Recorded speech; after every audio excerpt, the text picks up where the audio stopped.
Interestingly ಇವತ್ತು ರಾತ್ರಿ ದೇಶವನ್ನು ಉದ್ದೇಶಿಸಿ ಪ್ರಧಾನಿ ಮೋದಿ ಭಾಷಣ ಮಾಡೋರಿದ್ದಾರೆ. ಹೌದು, ಈ ಆಪರೇಷನ್ ಸಿಂಧೂರ್ ಈ ತರನೆಲ್ಲ ಆದಂತ ನಂತರದಲ್ಲಿ ಮೊದಲ ಬಾರಿಗೆ ದೇಶವನ್ನು ಉದ್ದೇಶಿಸಿ ಇವತ್ತು ಪ್ರಧಾನಿ ಮೋದಿ ಮಾತನಾಡೋರು ಇದ್ದಾರೆ. ರಾತ್ರಿ 8 ಗಂಟೆಗೆ ಭಾಷಣ ಮಾಡ್ತಾರೆ ಮೋದಿ.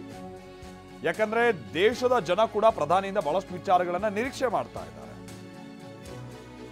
ಅಮೆರಿಕದ ಮಾತು ಯಾಕೆ ಕೇಳಿದ್ರಿ ಅಂತ ಹಲವು ಮಂದಿ ಪ್ರಶ್ನೆ ಮಾಡ್ತಾ ಇದ್ದಾರೆ. ಅದರಲ್ಲಿ ಏನು ರಾಜತಾಂತ್ರಿಕವಾದಂತ ಒಂದು ಸ್ಟ್ರಾಟಜಿ ಇದೆ, ಏನು ಎತ್ತ ಜನ ಅದರ ನಿರೀಕ್ಷೆಯಲ್ಲಿದ್ದಾರೆ.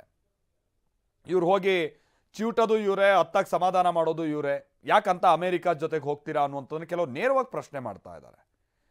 ಅಮೆರಿಕ ಅಷ್ಟೊಂದು ವಿಶ್ವಾಸಾರ್ಹನ ನಮಗೆ ಅನ್ನುವಂಥ ಪ್ರಶ್ನೆ ಮಾಡ್ತಾರೆ. ಅಮೆರಿಕ ಯಾಕಂದ್ರೆ ಟ್ರಂಪ್ ಮಾಡಿದಂಥ ಟ್ವೀಟ್, ನಾನು ಮಾತಾಡಿದ್ದೀನಿ, ಇವ್ರು ಯುದ್ಧ ನಿಲ್ಸಕ್ಕೆ ರೆಡಿ ಆಗಿದ್ದಾರೆ, ಗ್ರೇಟ್ ಕಾಮನ್ ಸೆನ್ಸ್ ಅಂತೆಲ್ಲ ಟ್ರಂಪ್ ಯಾರು ಹೇಳಕ್ಕೆ ಟ್ರಂಪ್ ಅನ್ನೋ ಪ್ರಶ್ನೆ ಮಾಡ್ತಾ ಇದ್ದಾರೆ. ಅದರ ಜೊತೆಗೆ ಪಾಕಿಸ್ತಾನದಲ್ಲಿ ಒಂದು ರೀತಿ ವಿಕ್ಟ್ರಿ ರೀತಿಯಾಗಿ ನಡೀತಾ ಇದೆ. ನಾನು ಆಗ್ತಾನೆ ಹೇಳಿದಂಗೆ ಶಾಹಿದ್ ಅಫ್ರಿದಿ ಅಂತ ಕ್ರಿಕೆಟರ್ಸ್ ಎಲ್ಲ ರ್ಯಾಲಿ ಮಾಡ್ತಾ ಇದ್ದಾರೆ, ನಾವು ಗೆದ್ಬಿಟ್ವಿ ಅನ್ನುವಂಥ ರೀತಿಯಾಗಿ. ಹಾಗಾಗಿ ಪ್ರಧಾನಿ ಮೋದಿ ಕಡೆಯಿಂದ ನಾವು ನಿರೀಕ್ಷೆ ಮಾಡ್ತಾ ಇರುವಂಥದ್ದಿದೆ. 1.5 ಗಂಟೆಗಳ ಕಾಲ ಇವತ್ತು ಹೈ ವೋಲ್ಟೇಜ್ ಸಭೆಯನ್ನ ಪ್ರಧಾನಿ ಮೋದಿ ನಡೆಸಿದ್ದಾರೆ. ರಾಜನಾಥ್ ಸಿಂಗ್, ಅಜಿತ್ ದೋವಲ್, ವಿಕ್ರಮ್ ಮಿಸ್ರಿ, 3 ಸೇನಾ ಮುಖ್ಯಸ್ಥರ ಜೊತೆ ಮೋದಿ ಇವತ್ತು ಮಾತುಕತೆಯನ್ನು ನಡೆಸಿದ್ದಾರೆ. CDS ಕೂಡ ಈ ಸಂದರ್ಭದಲ್ಲಿ ಜಾಯಿನ್ ಆಗಿದ್ರು ಅನ್ನುವಂಥದ್ದು ಗೊತ್ತಾಗಿದೆ. ಈ ಯುದ್ಧ ಅಥವಾ ಪಾಕಿಸ್ತಾನದ ವಿರುದ್ಧವಾದಂತಹ ಪ್ರತೀಕಾರ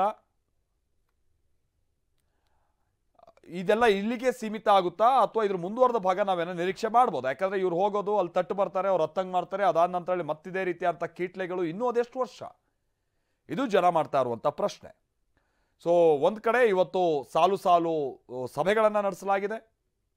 ಅದಾದ ನಂತರದಲ್ಲೇ ಆ ಹೈ ವೋಲ್ಟೇಜ್ ಸಭೆಗಳ ನಂತರದಲ್ಲಿ ಮೋದಿ ಇವತ್ತು ರಾಷ್ಟ್ರವನ್ನು ಉದ್ದೇಶಿಸಿ ಮಾತನಾಡ್ತಾ ಇದ್ದಾರೆ. ಹಾಗಾಗಿ ಇಡೀ ದೇಶ ಬಹಳ ನಿರೀಕ್ಷೆಯನ್ನಿಟ್ಟಿದೆ. ಮತ್ತದೇ ನಾವು ಮುಂದಿನ ಈ ರೀತಿಯಾದಂಥ ಕೀಟೆಗಳನ್ನು ಮಾಡಿದ್ರೆ ಖಡಕ್ ನಿರ್ಧಾರ ತೆಗೆದುಕೊಳ್ತೀವಿ, ದಾಳಿ ಮಾಡ್ತೀವಿ, ನಾವು ಹೊಕ್ಕಿ ಅವ್ರನ್ನ ಹೊಡಿತೀವಿ, ಈ ಥರದ ಮಾತುಗಳಿಗೆ ಮಾತ್ರ ಸೀಮಿತ ಆಗುವಂಥ ಭಾಷಣನೋ ಅಥವಾ ಏನು ಸ್ಟ್ರಾಟಜಿ ಇದೆ ಇಂಥ ಉಗ್ರವಾದವನ್ನು ಶಾಶ್ವತವಾಗಿ ನಿರ್ಮೂಲನೆ ಮಾಡುವಂಥ ನಿಟ್ಟಿನಲ್ಲಿ?